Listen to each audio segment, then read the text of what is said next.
Carmen Fontán. ¿Cómo está? Buenos días. ¿Cómo le va, doctora? Buen día, un gusto saludarla. Buenos días, un gusto de estar con ustedes. Muchas gracias, muy amable. Bueno, inmediatamente después de las palabras del presidente se empezó a cuestionar, no a cuestionar, pero a poner en duda la constitucionalidad del megadecreto en general o de algunas de las normas que deroga a través de decretos. ¿Cómo lo ve usted desde el punto de vista de la colisión que puede tener con lo que marca la Carta Magna?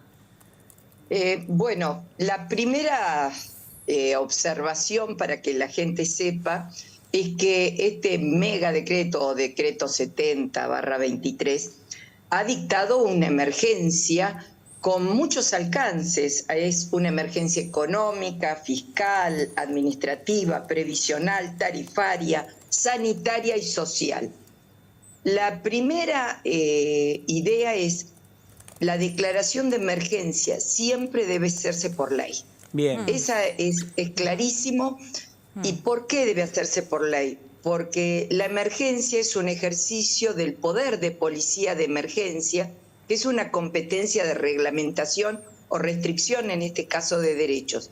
Y por el artículo 14 de la Constitución dice: los habitantes de la nación gozan de los siguientes derechos conforme a las leyes que reglamentan su ejercicio. Es decir, siempre la declaración de emergencia debe ser hecha por una ley. Eso no nos cabe ninguna duda, y ha sido una de las cuestiones que más ha perjudicado a nuestro país el tema de la emergencia. Doctora, la interrumpo, perdón, un segundo. En esto que está diciendo usted, que es bien importante, porque empieza el decreto con ello y además declara 6 emergencias distintas que van desde la sanitaria hasta la económica, digamos. Sí, exacto, y creo que son 7. 7, sí. Si no nos quedamos cortos. Tiene razón, tiene razón.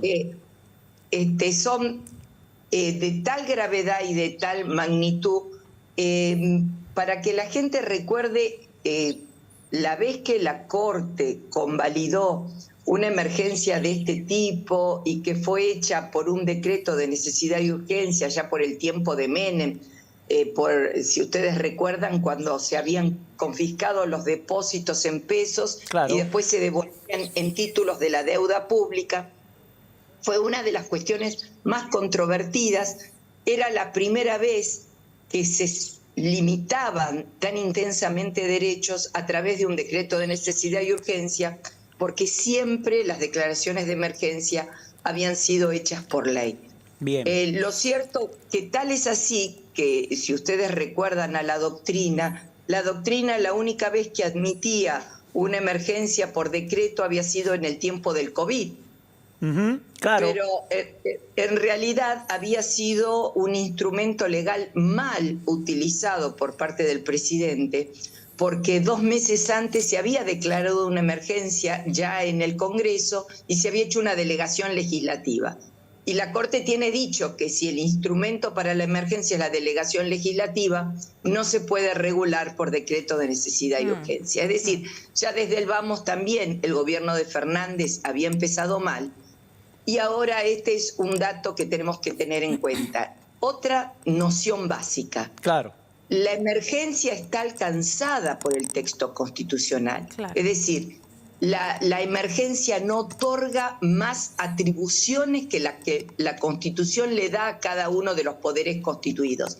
Se pueden ejercitar más intensamente los poderes, se pueden acentuar las restricciones en la emergencia, pero no hay nuevas potestades, y como contracara, el control judicial es mucho más intenso, no bastando solo un control de razonabilidad, sino que el Poder Judicial verifica que haya circunstancias justificantes, que sea transitoria la medida, que no afecte ni la intimidad ni la legalidad. Y acá, en este DNU, hay varias dudas que uno tiene. Por supuesto que estamos hablando a vuelo de pájaro, pero la primera noción es que para mí no estaban dadas las condiciones para un DNU, porque no hay imposibilidad de las cámaras para sesionar, y el visto está que el presidente las va a llamar extraordinarias. Entonces, primera objeción en cuanto al medio elegido. Claro. Después, supuestamente estas bases para la reconstrucción de la economía argentina que se las ha podido sistematizar entre desregulación económica, reforma del Estado, trabajo, comercio exterior, bioeconomía, minería, energía, aerocomercial, justicia, salud, comunicación, ley de deporte, ley de sociedades, turismo, registro automotor. Nos da un arco tan grande de disposiciones que vamos a tener que analizar en detalle, porque no solo creo que el medio elegido es inadecuado, sino que ustedes recuerden que el DNU no se puede ni en materia penal, ni en materia de partidos políticos, de régimen electoral y de materia tributaria.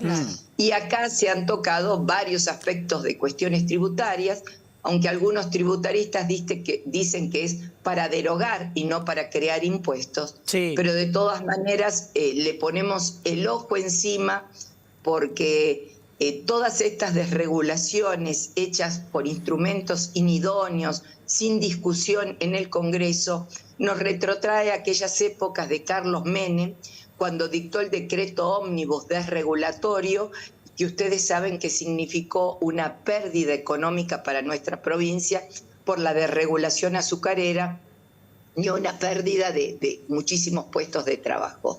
De tal manera que para mí emergencia existe, pero la vía no es el decreto de necesidad y urgencia. Esto es una cuestión que debía tratarse en el Congreso y vamos a tener que empezar a analizar muchas cosas. Y una aclaración, la diputada por Tucumán que habló hace un ratito dijo que se tocaba el tema indemnizatorio.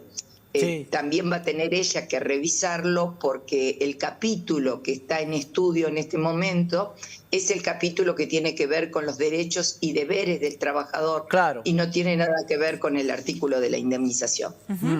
Doctora, ¿cómo es el camino que tiene que seguir este DNU en el Congreso? ¿O cuáles son las alternativas, digo, no, al margen de que seguramente se va a judicializar por todo lo que está exponiendo? Digo, ¿qué alternativas hay?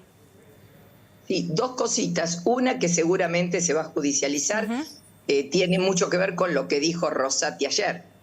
Nosotros no vamos a revisar las decisiones políticas, que eso es del ámbito reservado del Ejecutivo, pero se analizará procedimiento y contenido. O sea que estamos viendo la posibilidad de la cuestión de la judiciabilidad de muchas de estas medidas.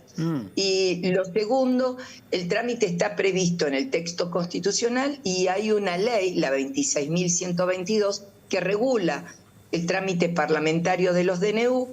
Dentro de los 10 días de dictado el DNU, el jefe de gabinete lo tiene que poner a consideración de la Comisión Bicameral Permanente. La Comisión Bicameral Permanente, en principio, tiene 10 días para dictaminar y mandarlo a la Cámara. Una de las mayores objeciones que se le hace a esta ley es que no establece plazo para su tratamiento por parte de las cámaras. Y mientras haya silencio legislativo, el decreto sigue teniendo efectos jurídicos. Y para que la gente sepa, esta ley 26.122, que a mi juicio es absolutamente inconstitucional, para que un decreto de necesidad y urgencia pierda vigencia, necesita el rechazo de ambas cámaras. O sea, que basta que una cámara lo admita o guarde silencio para que valga como ley, porque lo que la gente tiene que saber es que un DNU, pese a llamarse decreto, en realidad es de materia y de contenido legislativo. Esto es una potestad que inicialmente es propia del Poder Legislativo. Doctora, una más.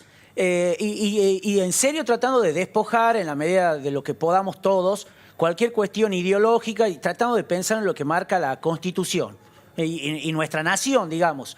Acá da por lo menos la impresión de querer saltear los distintos poderes del Estado, en este caso el Congreso, con discusiones troncales de cuestiones bien fundamentales de nuestro día a día.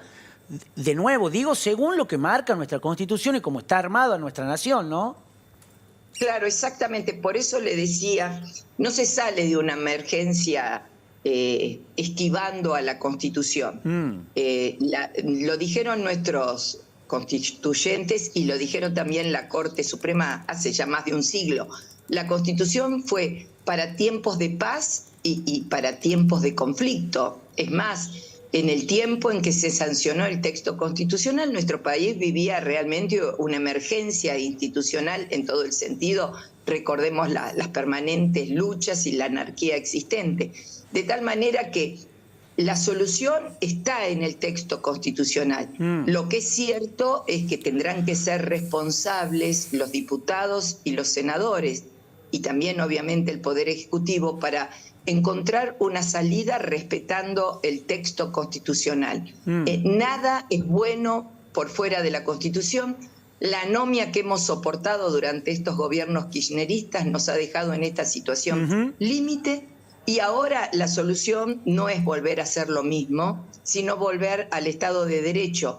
El liberalismo clásico o lo que propugnan los libertarios siempre es las libertades que establece la Constitución. Bueno, volvamos a la Constitución.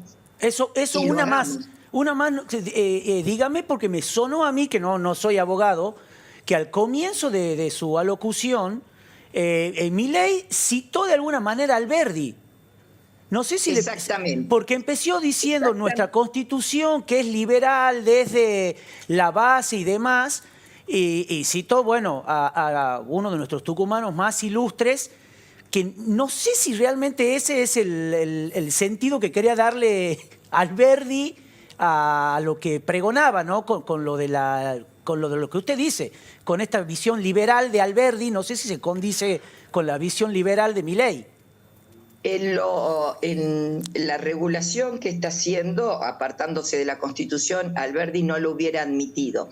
De todos modos, Alberdi tenía, y por las circunstancias históricas de aquel momento, una visión muy especial sobre las facultades del Ejecutivo, porque él decía que en tiempo de emergencia, dadle todo el poder, pero dádselo por la Constitución.